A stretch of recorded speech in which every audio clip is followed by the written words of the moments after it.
एक गांव में आयुष नाम का लड़का रहता था। वो बहुत ही सीधा साधा और सुशील था। सबसे बड़े प्यार से बात करता था। वो स्कूल भी जाता था और पढ़ाई में भी आगे था और स्कूल छूटने के बाद टाइम से घर चला आता था। एक बार की बात है, उसने अपने पापा से कहा, पापा पापा मुझे एक नया बैग चाहिए। नया बैग? अरे अभी तो तुम्हें एक नया बैग लेकर दिया था। पापा ये बैग तो फट गया है। बेटा, हमारे पास इतने पैसे नहीं हैं कि हम तुम्हें अभी एक नया बैग दिला दें। तुम तो जानते हो कि घर की हालत क्या है। खाने के लिए भी खाना बड़ी मुश्किल से मिल पाता है। हम तो बड़ी मुश्किल से तुम्हारी पढ़ाई का खर्चा निकाल रहे हैं और तुम हो कि नया बैग मांग रहे हो। अब तुम सोचो हम कहाँ से लेकर आएं? ठीक है पापा, कोई बात नहीं, मैं इस पुरानी बैग के सहारे ही काम निकाल लूंगा। आयुष घर से चला जाता है। आयुष को अपने घर की हालत अच्छी तरह पता थी, इसलिए वो कभी भी कुछ भी नहीं मांगता था। इसलिए आयुष घर के बाहर आ गया। आयुष अपने मन ही मन ये सोचता रहा कि उसका पुराना बैग तो फट गया है। वो क्या करे, अपनी पुस्तकें कैसे लेकर स्कूल जाए। ये सोचते हुए आयुष चलता जाता है और चलते चलते जंगल में पहुंच जाता है। उसे पता भी नहीं चलता। जब वो अपने ख्यालों से निकलता है तब उसे ध्यान आता है, अरे मैं कहाँ आ गया? अरे नहीं, ये तो घना जंगल है। यहाँ पर किसी ने मुझे खा लिया तो पता भी नहीं चलेगा घर वालों को कि मैं मर चुका हूँ। हे भगवान, मेरी मदद करो। आयुष जोर जोर से रोने लगता है। इतने में ही पेड़ से एक आवाज आती है, बेटा क्या हो गया? अरे ये आवाज कहाँ से आई? आयुष ने देखा अचानक पेड़ से एक देवता निकल कर आते हैं और वो आयुष से कहते हैं, आयुष, क्या हो गया तुमको? क्यों रो रहे हो? अरे आप पेड़ से कैसे निकले? आप तो किसी देवता के सामान दिखते हैं। मैं पेड़ का देवता ही हूँ। तुम एक प्यारे बच्चे हो और मेरे पास आकर तुम रो रहे थे। मैं किसी को रोते हुए नहीं देख सकता। बताओ तुम्हें क्या चाहिए? पेड़ देवता, मेरे घर की माली हालत बिल्कुल ठीक नहीं है।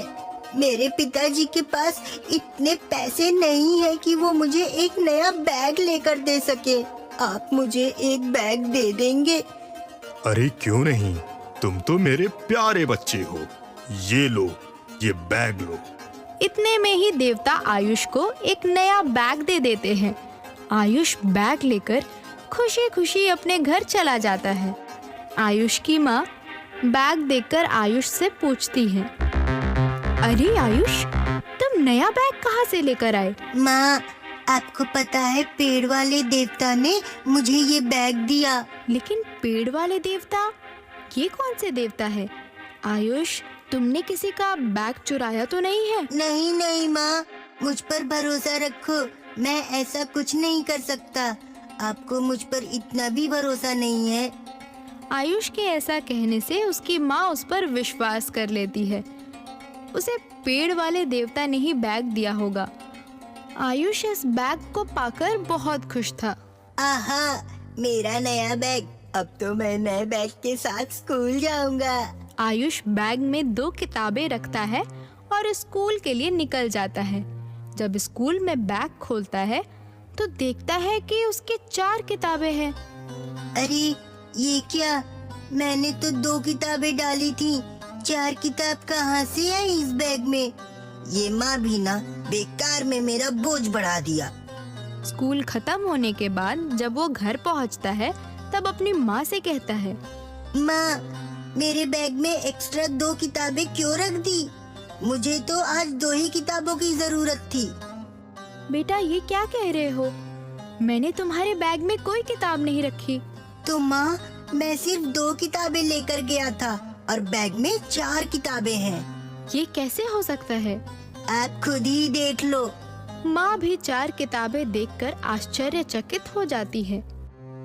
वो ये देखती है कि वो सारी किताबें एक जैसी है। आयुष भी बहुत सोच में था क्योंकि वो समझ नहीं पा रहा था। उसे नहीं पता था कि वो जादुई बैग है, इसलिए वो बैग पर ज्यादा ध्यान ना देकर उसे घर में रख के खेलने के लिए चला जाता है। दूसरे दिन आयुष ने बैग में 2 किताब और 2 पेंसिल रखी और स्कूल चला गया। स्कूल जाते समय उसके पापा उसको रास्ते में मिलते हैं। पापा, आप सब्जियां लेकर आ रहे हैं? हाँ बेटा, मैं सब्जियां लेकर आ रहा हूँ। पापा, मेरे लिए 2 पेंसिल भी लेकर आना। मेरी दोनों पेंसिल बहुत छोटी हो गई हैं, कभी भी खत्म हो सकती हैं। आयुष, तुम्हारे तो खर्चे ही नहीं निपटते। अभी अभी तो इतने रुपए की सब्जियां आई हैं, पेंसिल के लिए पैसे नहीं है मेरे पास। ठीक है पापा, आपके पास जब पैसे हो तब पेंसिल ला देना। ठीक है, स्कूल जाओ तुम। आयुष उदास होकर अपने स्कूल में चला आता है और अपने बैग से पेंसिल और किताबें निकालने लगता है। वैसे ही वो देखता है कि उसके बैग में 2 पेंसिल की जगह 4 पेंसिल है। आयुष ये देखकर बहुत खुश हो जाता है और अब वो समझ गया कि ये बैग कोई साधारण बैग नहीं है, ये एक जादुई बैग है। इसमें जो भी कुछ डाला जाए वो दुगना हो जाएगा। अब तो आयुष माँ के दिए हुए पैसे भी उसमें डाल देता है और वो पैसे भी 1 की जगह 2 सिक्के निकालते हैं। अब तो आयुष के पास किसी भी चीज की कोई कमी नहीं थी। जैसे ही उसकी पेन खत्म होने लगती, उसे बैग में रख देता और वो 2 हो जाती। धीरे धीरे वो दोस्तों को भी मदद करने लगा। एक दिन जब आयुष क्लास में बैठा था तो उसने देखा कि रीना जोर जोर से रो रही थी।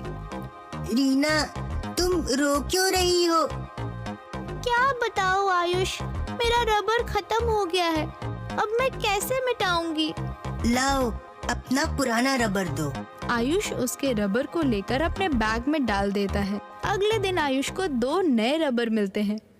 आयुष एक रीना को दे देता है और एक अपने पास रख लेता है। रीना रबर पाकर बहुत खुश हो जाती है। अब तो क्लास का हर एक बच्चा अपनी परेशानी लेकर आयुष के पास आता था। घर में भी अगर कुछ खत्म हो जाता तो आयुष उसको अपने बैग में रख देता और वो चीजें दुगनी हो जाती। कभी वो माँ की चूड़ियों को बैग में रखता तो कभी माँ की बिंदियों को। अरे वाह, आजकल तो मेरी बिंदियां खत्म ही नहीं होती। मेरे पास नई चूड़ियां भी आ गई है। आयुष, तुम ये कहाँ से ले आ रहे हो? माँ, ये तो जादुई बैग का कमाल है।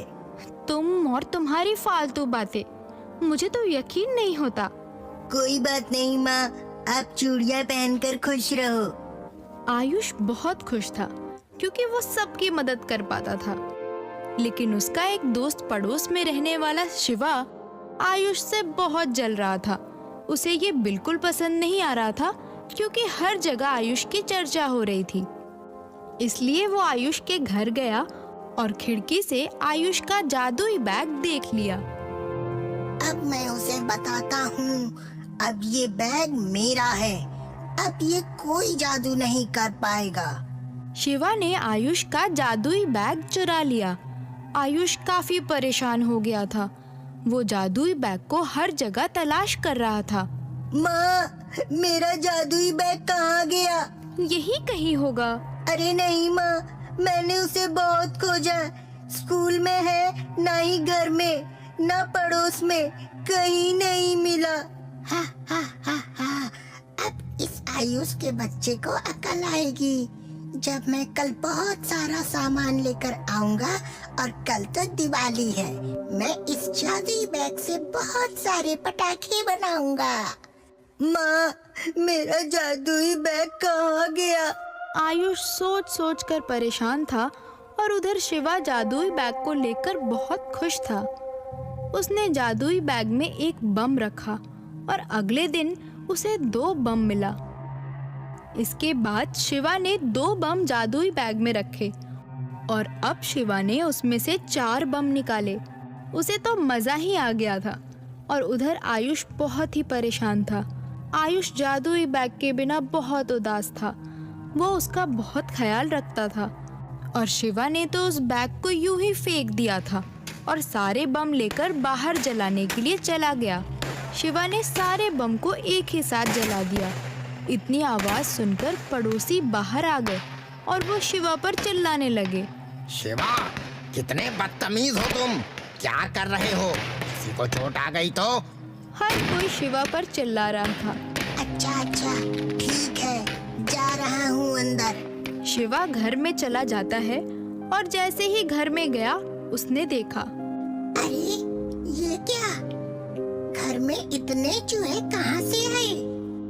अरे ये मेरा सारा सामान ले गए, मम्मी देखेंगी तो बहुत मारेंगी। ये कैसे हो गया? दरअसल जैसे ही शिवा बाहर गया, जादुई बैग को घर के एक कोने में फेंक कर चला गया था। तभी उसमें 2 चूहे बैग के अंदर घुस गए और वो 4 होकर बाहर निकले। फिर 4 चूहे अंदर घुसकर 8 होकर बाहर निकले। इसी तरह से चूहे की संख्या बढ़ती चली गई और शिवा का पूरा घर चूहा से भर गया। वो घर से बाहर आया। अरे मुझे कोई बचाओ इन चूहों से, ये चूहे मार डालेंगे। इन्होंने मेरा पूरा घर बर्बाद कर दिया है, मम्मी मुझे बहुत मारेगी। शिवा की आवाज सुनकर आयुष समझ जाता है कि उसका जादुई बैग उसी के पास है। आयुष जाता है और अपने जादुई बैग को उठा लेता है। अरे वाह, मेरा प्यारा बच्चा मुझे मिल गया। शिवा आयुष से माफी मांगता है। आयुष एक नेक लड़का था, वो शिवा को माफ कर देता है। बच्चों, हमें इस कहानी से ये शिक्षा मिलती है कि किसी भी चीज को हमें चुरानी नहीं चाहिए।